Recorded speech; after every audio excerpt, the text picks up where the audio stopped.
Hello and good evening viewers, कैसे हैं आप लोग। स्वागत है आपका शेयर बाजार ज्ञान की एक और वीडियो में। और आज की इस वीडियो में हम बात करने वाले हैं पंजाब नेशनल बैंक लिमिटेड के शेयर के बारे में। 123.9 आज के सेशन में 1.5% ऊपर। और इस वीक काफ़ी गिरा है स्टॉक। अगर आप वीकली कैंडल देखोगे तो ऑलमोस्ट 9% की गिरावट देखने को हमारे को मिली है।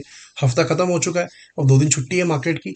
और इस वीडियो में हम बात करने वाले हैं अबाउट द रिजल्ट्स, बेसिकली कि रिजल्ट्स आए, बहुत ही बेहतरीन रिजल्ट्स आए, तो उसके बावजूद क्यों गिरा है पंजाब नेशनल बैंक का share. What is the exact reason behind that. तो अगर आप लोग चैनल पे नए हो तो आप चैनल को प्लीज सब्सक्राइब कीजिए ताकि रोज आने वाली जो वीडियोस हैं वो आपको लगातार मिलती रहे। तो देखिए, मैंने कई बार वीडियोस के अंदर बताया है कि बेसिकली मार्केट के अंदर में जो है ना, 3 तरीके के स्टॉक्स होते हैं। एक होता है लीडिंग स्टॉक। लीडिंग स्टॉक यानी कि वो स्टॉक जो अभी जिसके नंबर्स नहीं आए हैं लेकिन स्टॉक भाग रहा है।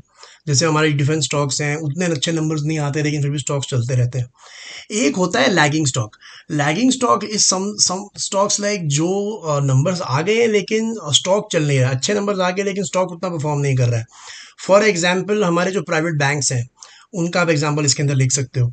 और तीसरा जो स्टॉक होता है that is basically a neck to neck stock. ठीक है, नेक टू नेक का मतलब वो स्टॉक्स जो कि चल भी रहे हैं, नंबर भी आते जा रहे हैं, साथ साथ चलते भी जा रहे हैं। ये मेरी टर्मिनोलॉजी है। अब इसके अंदर में पीएनबी के अंदर में मेरे को ऐसा लगता है कि PNB is one of the neck to neck stocks. अब इसका मेरा बोलने का मतलब क्या है कि अगर आप पीएनबी की परफॉर्मेंस देखोगे, so it is directly related to the overall performance of the bank. 2022-2021 का पीरियड था जब 30-40 रुपए पे शेयर चलता था। उस टाइम पे जो बैंक का प्रॉफिट था साल में, वो 2000 करोड़ भी बहुत बड़ी बात थी। 2021 में आया था, उससे पहले तो माइनस में ही था। तो आप ये मान सकते हो कि जीरो पे था बैंक, और उसके बाद में 2000 करोड़ पे आता है। और उसके बाद में आज की डेट में पिछले एक साल में 8000 करोड़ से ज़्यादा की नेट प्रॉफिट जो है बैंक कर चुका है। सो मल्टी फोल्ड जो है कंपनी ग्रो हुई है, बैंक ग्रो हुआ है। और पीएनबी भी उतना ही ग्रो हुआ है, 30 रुपए से लेके 120 रुपए, यानी कि ऑलमोस्ट 4 गुना जो है स्टॉक वहां से हो चुका है। आई नो दैट अभी भी ऊपर की तरफ बहुत स्पेस बची है, लेकिन it's still going well the stock in terms of the performance of the bank. अब यहाँ पे गिरावट क्यों आई है?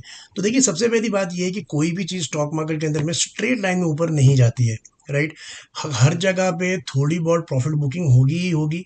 कभी ना कुछ स्टॉक्स नीचे गिरेंगे, और हर एक चीज़ का आप लॉजिक या सेंस नहीं भी बना सकते हो। So that is the first thing.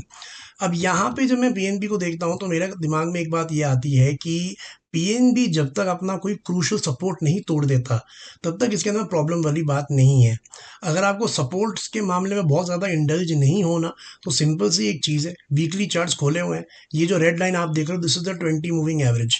ये 20 मूविंग एवरेज के नीचे बंद ही नहीं हुआ है ever since this entire rally has begin from the levels of 45-50।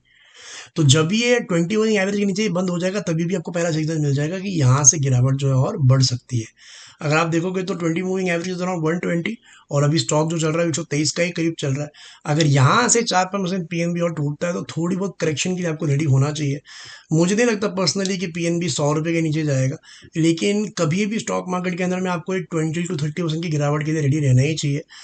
Because the kind of situation that is there in the markets right now, market थोड़ी ऊपरी स्तर से अब थोड़ी सी नीचे फिसल रही है लगातार। और इसके ऊपर मैंने वीडियोस बनाई भी हैं पहले, पिछले 2-3 हफ्तों से, कि थोड़ी नर्वसनेस है मार्केट के अंदर में। But overall the long term picture is still solid. मुझे लगता है पीएनबी 200-250 रुपये तक जाएगा eventually, because again the kind of performance the bank has given. और आगे आने वाले समय के अंदर में भी परफॉर्मेंस डिप होने का कोई रीज़न नहीं है। यहाँ से इंटरेस्ट रेट्स भी लो होंगे और ज़्यादा डिमांड बढ़ेगी। So I think the good days are still ahead. अभी भी जो है पीएनबी का परफॉर्मेंस बाकी है और स्टॉक का परफॉर्मेंस भी बाकी है। तो दोस्तों, ये था मेरा आज का वीडियो पीएनबी। आई होप आपको रिजल्ट्स, लॉजिक और लेवल्स जो हैं वो क्लियर आउट हो गए।